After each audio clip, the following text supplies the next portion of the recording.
So every year, and about 17 times during the year, I'm asked what risk factors do I see for the market in the period ahead. And as we're in the fourth quarter of the year, in 2024, it's what risk factors do you see in 2025? Let me just pause a little and say, I don't really finalize a lot of those views until I get a little closer to the end of the year, because I always do my 1 year ahead forecast finalized toward the back of the year. And why do I do it that way? I do it that way partly because one important risk factor is the sentiment about stocks and other capital markets too ebullient. And the easiest and best time of the year, in my opinion, to assess that is at year end, when you look at what other people are forecasting. And so I like to collect, and have for decades and decades, year-end forecasts which start coming in early in December. And by the latter part of December, you can kind of make a consensus view about to see where do I think actually consensus sentiment sits, and what does that say about risk. As Sir John Templeton famously said, bull markets are born on pessimism, grow on sentiment. Bull markets are born on pessimism, grow on skepticism, mature on optimism, and die of euphoria. What we don't want to see in terms of risk is too much optimism, too much euphoria. And there's ways to figure that, but they figure best at the end of the year, looking into the subsequent year. The other points, of course, and let me just take another second on that. That's because sentiment is a reflection in a very good way, very directly, of what the demand for owning equities is. And demand bounces around in the short term. Because demand bounces around in the short term, if sentiment gets too high, demand gets too high, that's a risk factor. The other risk factors are the ones that you think about more commonly, which are things like geopolitics, central banks doing something screwy, and while they almost always do something screwy, the question is, do they do really bad things and do them screwy? The other ones are about the formalized major governments of the world doing things screwy. These are all things to think about.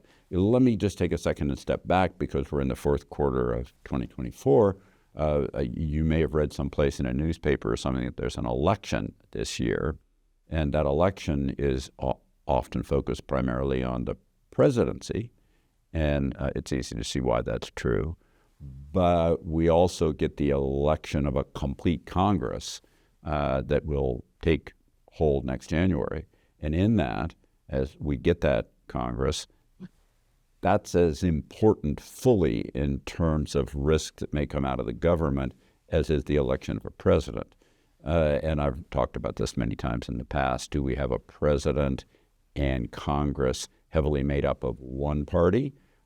Do we have gridlock where at least one of the chambers is in opposition, maybe both, to the presidency? All that remains to be seen, and we'll be able to come back and look at before the end of the year. Again, when we look into what do we think the actual real risks of 2025 are. There's always and I mentioned a few moments ago, geopolitical.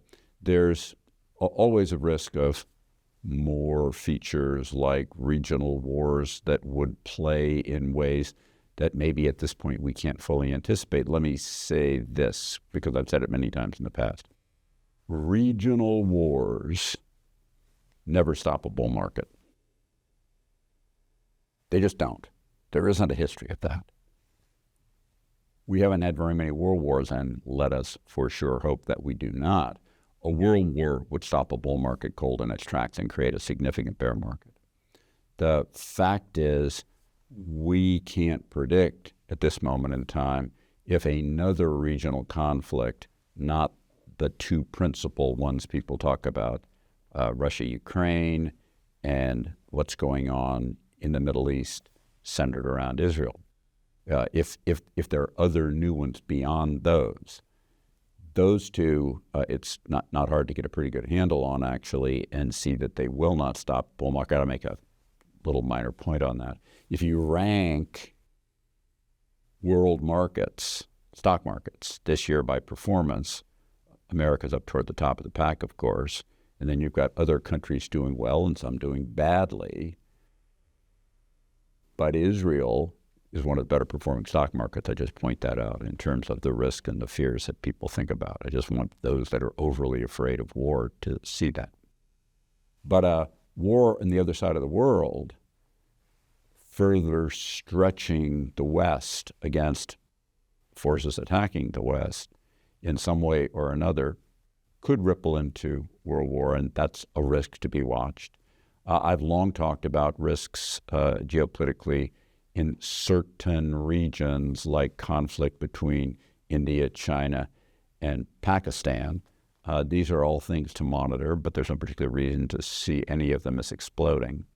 But all of those risks need to get assessed before we actually make a forecast about 2025. And I'm glad that you're interested, and I'll be back with that forecast, including the risks, as we begin the year. But it's a little premature to jump to conclusions about them. People tend to jump to conclusions about risk, I might point out, more often than they jump to conclusions about opportunity. And the reason that's the case is because the average American hates losses 2.5 times as much as they hate a same-size gain. And the average European hates losses 4 to 6 times as much, depending on which European countries we're talking about, as much as they love a similar-size gain. And so they're prone to focus on the risk and the downside and not prone to focus on the upside.